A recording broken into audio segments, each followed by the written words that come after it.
Metro Last Light is a continuation of the story and series begun with Metro 2033. For those unaware, you play as Artyom, one of the countless Russian and German citizens that have taken to the underground metro system in and around Moscow after nuclear fallout made the surface inhabitable for humans. Long story short, you wipe out a mysterious group known as the Dark Ones at the end of Metro 2033, leaving a year's span of time between that end and the start of Metro Last Light. Look, if you want to dive into the story and background of Metro, read the books. There's just no way I can do the story justice that has now spanned 3 novels and 2 games. Just know that in Metro Last Light, the core story finds Artyom trying to track down the last known Dark One, who is merely a child. Along the way, he runs into bad Russians, Germans that are still all about being Nazis, good Russians, and plenty of mutated monsters. The short of it is, if you hated some of the jank that was present in 2033, you should give Last Light a go, as it has eliminated quite a few of the issues players had with that game. The gun and weapon handling feel quite a bit improved when compared to its predecessor. The AI, at least so far as the human opponents are concerned, feels decent. Humans will either run to your location and try shooting you to death before you manage to kill them, or they'll find cover and pop out occasionally. I will concede that they do seem fairly on the ball in raising an alarm the moment one of their buddies is killed in plain sight. The mutant AI is basic. They run or fly around, occasionally running towards you to attack, rinse, and repeat. They're essentially animals, so I really wasn't expecting too much from them in the first place. Thankfully, the environments are still beautiful and are actually a fair bit more detailed than in 2033, with performance that feels better than the first game.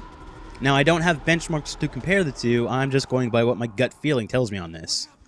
As before in 2033, Last Light will occasionally take you to the surface where the only thing protecting you from suffocation is a gas mask and filters. It's a bit of a way to pad out gameplay where padding really isn't necessary, but you do once again have to change the filters on your gas mask every 5 minutes or suffer a slow death. It may seem like this would add some tension to the outdoor areas, but it ultimately doesn't really matter. There came a point where I had 45 minutes of additional filters just sitting in my inventory waiting to be used. You may also need to clear your visor on occasion. Again, it's not necessary, and outside of the early stages of the game where the mechanic is taught to you, I never ran into a time where my visibility was hindered to the point where I needed to do it to see again. However, you better believe I mashed on the visor wipe button during a section of the game where it was raining just to simulate it being a windshield wiper on a car. That's just what I do. The changing of filters on the gas mask is something done so infrequently it will probably take a backseat in your mind to having to charge the battery for your light or night vision. Yes, once again, you will have to manually charge up a battery unless you like being alone in the dark while mutants close in around you. And really, nobody wants that. The game is rich in atmosphere and personality, which is about as cliched a comment as you can make as a reviewer. But it's true though. The team at 4A did a fantastic job continuing where 2033 left off, of showing just how life could be for various groups of people forced to live underground, facing the hardships of trying to survive when demons, both literal and figurative, are constantly knocking at their door. The idea is enhanced greatly thanks to the art direction that both games have conveyed beautifully. Though the PC lacks a number of customization options, the preset quality settings allow you to make the game as beautiful as possible, featuring very detailed texture work, incredible lighting, and some great looking character models. The enemy creatures, however, feel a little bit generic and lack diversity in both appearance and with the type of creatures you face.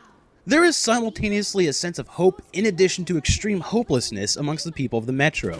Children who never knew what life was like before the Metro tend to be the most optimistic and cheerful in this game, which is probably thanks to blissful ignorance of everything that's happened prior to their existence. Adults tend to be more somber and rooted in harsh reality of their situation.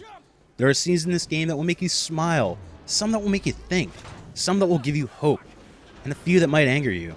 There are a few very adult situations found in this game. Unlike some, I won't spoil what these are, as they are better left to your own discovery unless I inadvertently skew your ideas before you ever even encounter the situations. While I largely enjoyed my time making my way through the Metro tunnels, fighting humans and mutants, failing at being stealthy at multiple points, and just generally having a good time listening to the many optional stories from the Metro citizens, I felt like it was just another straightforward, no-frills first-person shooter at heart. Granted, it's given a beautiful coat of paint, but each area was just going from point A to point B and shooting everything in between. That is to say, it's a very linear experience. I would love to see an open-world game set in the Metro universe, or at least a Metro title that doesn't make me feel quite as confined as I did in this one. Very rarely did it even offer me the opportunity to stray too far off the beaten paths, which is a shame because I feel as though there was a lot of opportunity here to let the player learn even more about this world that wasn't fed to them through in-game cutscenes or by eavesdropping on others' conversations. Don't get me wrong, I feel that as a linear shooter, Metro Last Light is probably one of the best I've played in recent memory, perhaps even up there with Half-Life or Bioshock Infinite in terms of enjoyment, but despite Bioshock's linear nature, even that felt more open than Metro does. Regardless, Metro Last Light managed to keep me entertained for the 9 or so hours I spent playing through it on my first run-through. And again, despite it being linear, I do wish to trek back into those tunnels for another go, perhaps to see if I can stealth my way through the game since my first attempts failed so miserably. I will say one thing about the game that I feel is completely inexcusable. There is no rhyme nor reason why the Ranger mode should not have been included for everyone who bought this game, pre-order or not. As it is, if you do not get this mode included with the pre-order of the game, it will run you an additional $5. Given how this was the mode that was said to be the way the game was meant to be played and this and that, by the developers mind you, it should have been in there from the start for everyone. I know a lot of people like to complain about DLC and its value, especially when it comes to DLC released on the same day as the game itself, and it's a topic that can be argued until the cows come home, but something like this is beyond the pale. I just hope it doesn't happen again. As always, this has been Zips for Total Gaming Network and CS Nation.